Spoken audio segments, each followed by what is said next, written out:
دقیق و بی‌طرفانه. رادیوی آزادی در امروز 107.4 FM. سلام، صدای ما را از رادیوی امروز میشنوید. مولا رجب یوسفی هستم با تازه ترین خبر و گزارش های امروز. ساعت در دوشنبه 8.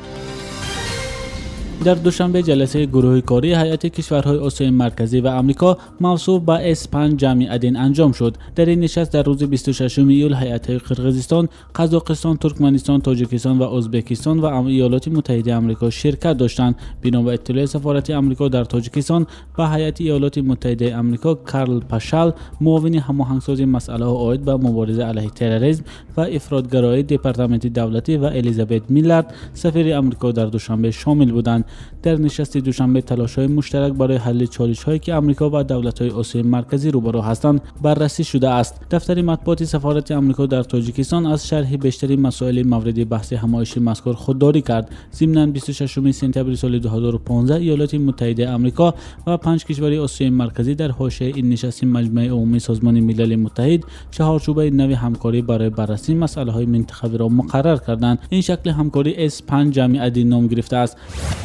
در صورت امضای تحریم‌های نوی ضد روسیه از سوی دونالد ترامپ، مسکو احتمال 35 دیپلمات آمریکایی را خارج کند و شماره کارمندان نمایندگان دیپلماتی آن را کاهش دهد. در این باره نشریه کمرسن روز 27 ایول با تکیه به منبع‌هایش گزارش داد. با گفته همصحبت این نشریه، مقامات روسیه همچنین می‌توانند استراحتگاه سفارت آمریکا در سربریان بار را و انبار انشاءات را مسدود کنند. این تصمیم در حالی گرفته می‌شود که تحریم‌های نو باز دادن اموال دیپلماتی روسیه در آمریکا را که در زمان پرزیدنتی باراک اوباما حبس شدن عملا ناممکن می‌گرداند. آخر ماه دکمبر سال گذشته مقامات ایالات متحده 35 دیپلمات روس را پرسونا نان گراتا اعلان کرد و 2 استراحتگاه سفارت روسیه در نیویورک و مریلند را مسدود کرد. واشنگتن گفت این تصمیم‌ها در پاسخ به دخالت احتمالی روسیه در انتخابات پرزیدنتی و فشار بر دیپلمات‌های آمریکایی گرفته شد. جنبش میخائیل ساکاشویلی روح نویخ سیل برای اعتراض علیه بیبندوباری مقامات اوکراین روز پنجشنبه جانبدارانش را به میدان دعوت کرد. صبح دیروز ساکاشویلی را از شهروندی اوکراین محروم کردند. در صفحه فیسبوک جنبش آمده است که مقامات نهایت چهره اصلیشان را نشان دادند. خدمات مهاجرتی اوکراین در زمینه لغو شهروندی ساکاشویلی میگوید معلومات مربوط به سیاستمدار و دادستانی کل اوکراین پیشنهاد کرد و بر پایه این معلومات گویا ساکاشویلی در گرجستان حکم غایبانه دادگاهی دارد. سیاستمدار به این خبر با پخش یک ویدیو واکنش کرد و گفت میخواست اوکراین را یک دولت واقعا اروپایی کند.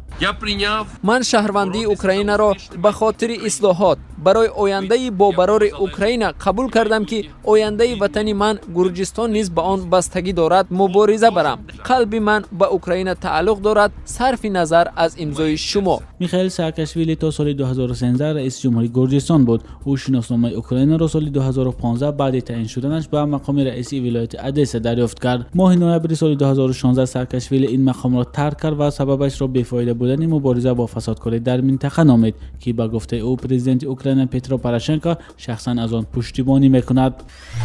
نشر دیدگاه‌های مختلف و متضاد 107.4 FM. مقامات تاجیک گفتند که در نیم سال گذشته در مقایسه با سال 2016 بیشتر از 20% زیادتر طلا استخراج شده است. شفقت بابازاده وزیر صنعت و تکنولوژی نوی تاجیکستان در یک نشست خبری گفت با دلیل آنکه آمار معدن‌های قیمت‌بها از جمله طلا سری دولتی است نمی‌تواند رقم مشخص را بیان کند. خورشید همدم گزارش را ادامه می‌دهد. سال گذشته دولت تاجیکستان علاوه‌های را با قانون سری دولتی وارد کرد که بنا به آن افشای آمار معدن‌های قیمت‌بها ناممکن است. تا سال گذشته افشای این رقم‌ها آزاد بود. مقامات سال گذشته گفته بودند که در طول 2016 5 تن طلا استخراج کردند. بختیار شریف و سردار ریاست معدن‌های قیمت‌بهای وزارت صنعت و تکنولوژی نو روز 27 ایول در صحبت گفت بیشتری از معدن‌های قیمت‌بهای استخراج شده به وزارت مالیه و بانک ملی کشور با نرخ جهانی فروخته می‌شود. و گفت طول 6 ماه پریگشته حجم استحصال محصولات کارخانه‌هایی که با استحصال فلزات قیمت‌بها مشغولند نسبت سال گذشته از 115 تا 122% تشکیل نمود. تله 2 نقره تا 164% تشکیل کرد. این از آن شهادت می‌دهد که حجم استحصال محصولات کارخانه‌ها نسبت به سال گذشته نوابسته از آن که در جهان بحران اقتصادی عمل می‌کند فعالیت استحصالی خود را خوب برآورده است. شریف رحیمزاده عضو پارلمان تاجیکستان که در گذشته در وظیفه رئیس بانک ملی ایفای وظیفه کرده است در صحبت از افزایش معدن‌های قیمت‌بها در کشور استقبال کرد، ولی جناب رحیمزاده گفت برای تاجیکستان که یک کشور کوهستانی است حتی استخراج این مقدار فلزات نادر کافی نیست. ما باید پیوسته استخراج و صادرات هم طلا و هم نقره را زیاد کنیم، چون که کشور ما کشور کوهی است. 93% تاجیکستان کوه است و ما ذخیره‌های زیاد طلا و نقره داریم و زیاد شدن استخراج آن خواهیم نخواهیم باعث زیاد شدن صادرات می‌گردد. تا حال کشوری که به طور واقعی در ساحه استخراج تولید معدن‌های قیمت‌بها از جمله طلا سهم چشمگیر گذاشته است چین است. فعلا از 13 کارخانه استخراج معدن‌های قیمت‌بها در تاجیکستان بیشتری آنها کارخانه مشترک تاجیکستان و چینند، در حالی که همسایه کشورهای تاجیکستان در بستن قرارداد با شرکت‌های خارجی حصه خود را بیشتر از حق سرمایه‌گذار تعیین می‌کنند. در مورد تاجیکستان تقسیمات حصه‌ها بیشتر به فایده سرمایه‌گذار است. شوکت بابازاده وزیر صنعت و تکنولوژی نو تاجیکستان گفت در گذشته تاجیکستان به دلیل کم تجربگی چنین رفتار می‌کرد. ما با هست کارخانه‌ای که 75%ش شرکت خارجی است، 25%ش طرفی تاجیکستان. این در مثال کارخانه مشترکی زرافشان یا هست بنا کارخانه ابریلیفکا ما 51% و 49% تجربه داریم. ما بعضی کارخانه‌های حاضر از دیگه دیده برآمده ایستادیم. اگر یک هدف مقامات تاجیکستان از جلب سرمایه‌گذاران خارجی به استخراج و کارکرد معدن‌های قیمت‌بها باشد، هدف دیگرش ایجاد جای‌های کاری است که در تاجیکستان مشکل از همه عمده به حساب می‌رود. خورشید همدم بود که درباره افزایش استخراج طلا در تاجیکستان گزارش می‌داد.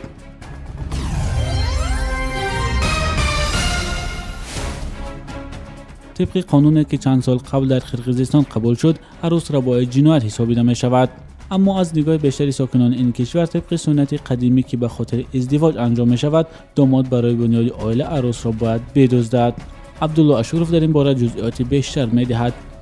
این سنت الکچو یعنی بگیر و بگریز نام دارد. بنابر آمار سازمان ملل متحد هر سال در قرقیزستان تا 12,000 دختر ربوده می شوند. به قول مدافعان حقوق بشر سازمان هیومن رایتس واچ بیشتر دختران نابالغند. معمولا دزدی عروس‌های آینده در جایهای جمعیتی صورت می گیرد. انارا به هنگام ربوده شدنش 18 سال داشت. در کارخانه دوزندگی که من کار می‌کردم روزی چند جوان وارد شد. همکاران گفتند که حالا باید کسی را بدزدند. من از همه جوانترین بودم و فکر نمی‌کردم که انتخاب سر من می‌افتد. انارا را ربودند.